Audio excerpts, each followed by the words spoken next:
Next question electrostatics के point पे ध्यान से देखिएगा।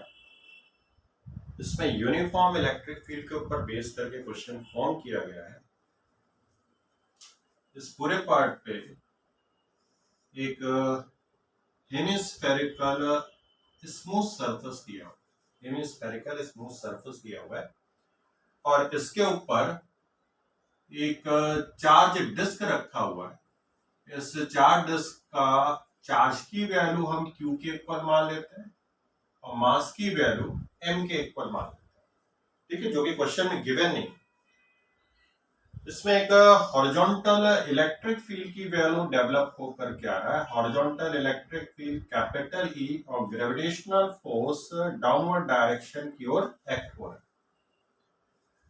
अब ये चार्ज डिस्क इस सरफेस पे मूव करते हुए जाता है और साइन इनवर्स 3/5 के एंगल पे जा करके वो इस सरफेस को छोड़ देगा। तो हमें यहां पे पता करना है कि इलेक्ट्रिक फील्ड, इलेक्ट्रोस्टैटिक फोर्स और ग्रेविटेशनल फोर्स का रेशियो क्या है। ठीक है, अब देखो इसमें पॉइंट क्या रखना है। अगर ये कांटेक्ट को छोड़ता है तो ये तो डिसाइडेड है कि नॉर्मल रिएक्शन फोर्स की वैल्यू 0 के इक्वल आएगी और सर्कुलर पाथ पे मूव कर रहा है तो क्लियरिटी है कि सेंट्रीपिटल फोर्स का कॉन्सेप्ट इसके ऊपर लगने वाला है। तो सबसे पहले यहाँ पे क्या काम करते हैं, इस पोजीशन पे आ जाते हैं। जिस पोजीशन पे ये कांटेक्ट को छोड़ रहा है वहां पे थीटा साइन इनवर्स 3/5 के इक्वल, मतलब 37 डिग्री के इक्वल आएगा। इस पोजीशन तक जाते हुए यहां पर अगर हम ये डिस्टेंस लिखे तो अगर ये रेडियस कैपिटल आर है तो ये डिस्टेंस x आ जाएगा और ये हाइट की वैल्यू y के इक्वल आ जाएगा। ये जो डिस्टेंस नीचे की ओर है x इज इक्वल टू यहाँ पे आ जाएगा r sine theta and y is equal to आ जाएगा r bracket close 1 minus cos theta के इक्वल है। तो ग्रेविटेशनल फोर्स ने जो वर्क किया that is equal to mgr bracket close 1 minus cos theta के बराबर किया और इलेक्ट्रोस्टैटिक फोर्स ने जो वर्क किया that is equal to QE multiply R multiply sine theta के इक्वल है। That is converted into kinetic energy half mv square. यहाँ पे ये v स्पीड से क्या कर रहा है, मूव कर रहा है।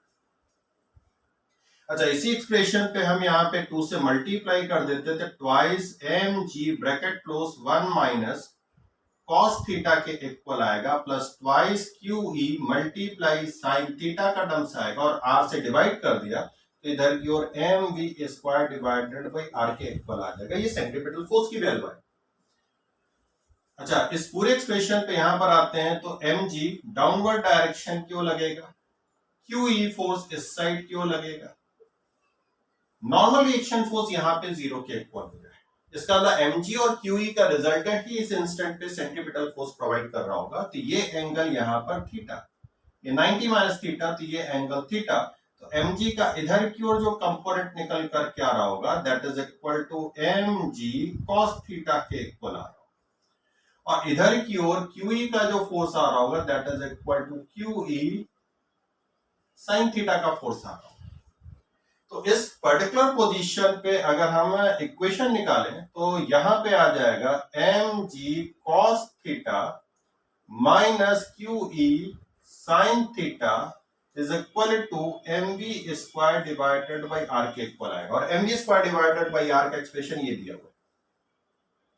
इसकी वैल्यू को यहां पे पुटअप कर देते हैं, mv square divided by r की वैल्यू को पुटअप कर दे तो mg cos theta minus QE sine theta is equal to, यहां पर जो कैलकुलेट होकर क्या आ रहा है वो twice mg bracket close 1 minus cos theta plus twice QE multiply sine theta के इक्वल निकल कर क्या आएगा। अच्छा, mg की वैल्यू को हम ग्रेविटेशनल फोर्स लिख लेते हैं, QE की वैल्यू जो हम इलेक्ट्रोस्टैटिक फोर्स की वैल्यू के बराबर लिख लेते हैं और इस पूरे एक्सप्रेशन में कॉस थीटा से डिवीजन कर देते हैं। तो यहाँ पे ग्रेविटेशनल फोर्स कॉस थीटा से डिवाइड कर दिया, 1 आ गया। यहाँ पे इलेक्ट्रोस्टैटिक फोर्स ये टेन थीटा के इक्वल आ गया इज इक्वल टू, इस साइड की ओर यहाँ पर आते हैं तो ये आ जाएगा ट्वाइस टाइम्स ग्रेविटेशनल फोर्स। इस पूरे एक्सप्रेशन पे यहाँ पर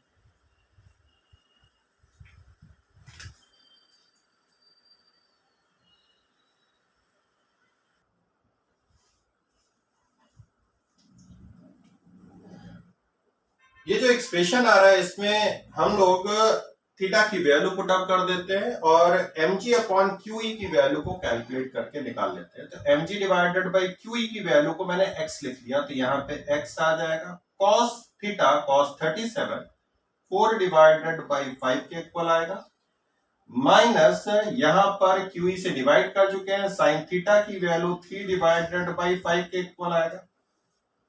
इस जगह पे twice mg divided by QE की वैल्यू निकल करके आएगा, तो ये आ जाएगा twice x 1 minus cos 37 4 by 5, तो that is equal to 1 upon 5 के इक्वल आ जाएगा।